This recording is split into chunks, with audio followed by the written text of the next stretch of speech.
পশ্চিম এশিয়ায় যুদ্ধ পরিস্থিতি এমনিতেই অগ্নিগর্ভ। প্রতিদিনই যেন নতুন উত্তেজনা, নতুন অনিশ্চয়তা নিয়ে হাজির হচ্ছে। আর তার মাঝেই হঠাৎ এক ভাইরাল খবর ছড়িয়ে পড়তেই যেন বিশ্ব রাজনীতির মাটি কেঁপে উঠল। ইরানের ক্ষেপণাস্ত্র হামলায় ইসরায়েলের প্রধানমন্ত্রী বেঞ্জামিন নেতানিয়াহু নাকি নিহত হয়েছেন।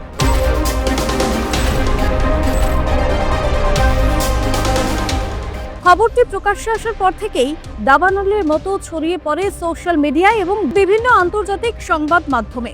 যদিও এই দাবির পক্ষে এখনো পর্যন্ত কোনো নির্ভরযোগ্য প্রমাণ সামনে আসেনি, তবুও যুদ্ধের উত্তপ্ত প্রেক্ষাপটে এই গুঞ্জন যেন ভূমিকম্পের মতোই নাড়িয়ে দিয়েছে বিশ্ব রাজনীতির অঙ্গনকে।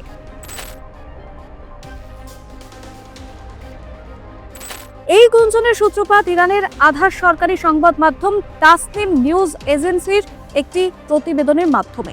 সেখানে দাবি করা হয়, ইরানের ক্ষেপণাস্ত্র হামলায় নেতানিয়াহুর সরকারি বাসভবন লক্ষ্যবস্তুতে পরিণত হয়েছিল। সেই সময় ঘটনাস্থলে উপস্থিত ছিলেন ইসরায়েলের জাতীয় নিরাপত্তা মন্ত্রী ইতামার বেন গভির। প্রতিবেদনে আরও বলা হয়, ওই হামলায় নেতানিয়াহু নিহত হয়েছেন এবং বেন গভির আহত হয়েছেন।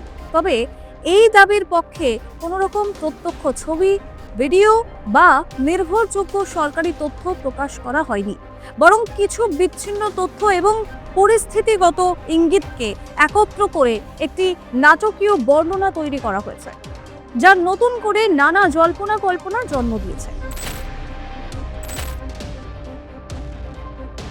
তাসনিমের প্রতিবেদনে এই দাবির উৎস হিসেবে উল্লেখ করা হয়েছে রাষ্ট্রসংঘের সাবেক অস্ত্র পরিদর্শক স্কট রিটনের নামে সামাজিক মাধ্যম এক্স হ্যান্ডেলে ছড়িয়ে পড়া একটি পোস্ট।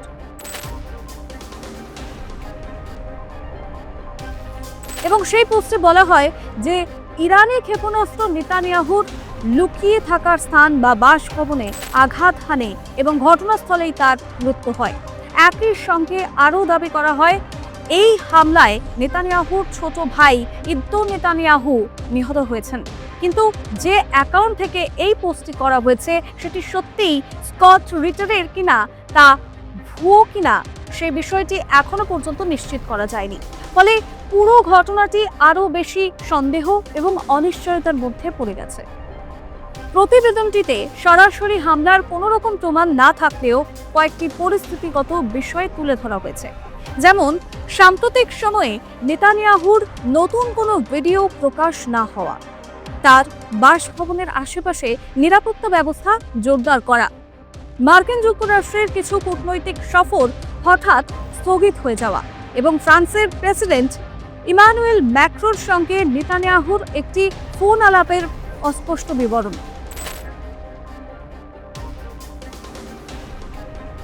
আর এসব তথ্যকে একত্র করে এমন একটি ধারণা তৈরি করা হয়েছে যেন কোনো রকম বড় ঘটনা ঘটেছে, যদিও তার সরাসরি প্রমাণ পাওয়া যায়নি। বিশ্লেষকদের মতে এটি পশ্চিম এশিয়ার চলমান যুদ্ধের পরিচিত কৌশলের অংশ। বাস্তব তথ্যের ছোট ছোট খণ্ডাংশকে জোড়া লাগিয়ে একটি নাটকীয় গল্প তৈরি হয় এবং পরে সেটিকে এমনভাবে ছড়িয়ে দেওয়া হয় যেন কোনো গোপন ঘটনা আড়ালে রাখা হয়েছে। তাসনিম নিউজ এজেন্সিকে সাধারণত ইরানের শক্তিশালী সামরিক বাহিনী আইআরজিসির ঘনিষ্ঠ সংবাদ মাধ্যম হিসেবে বিবেচনা করা হয়।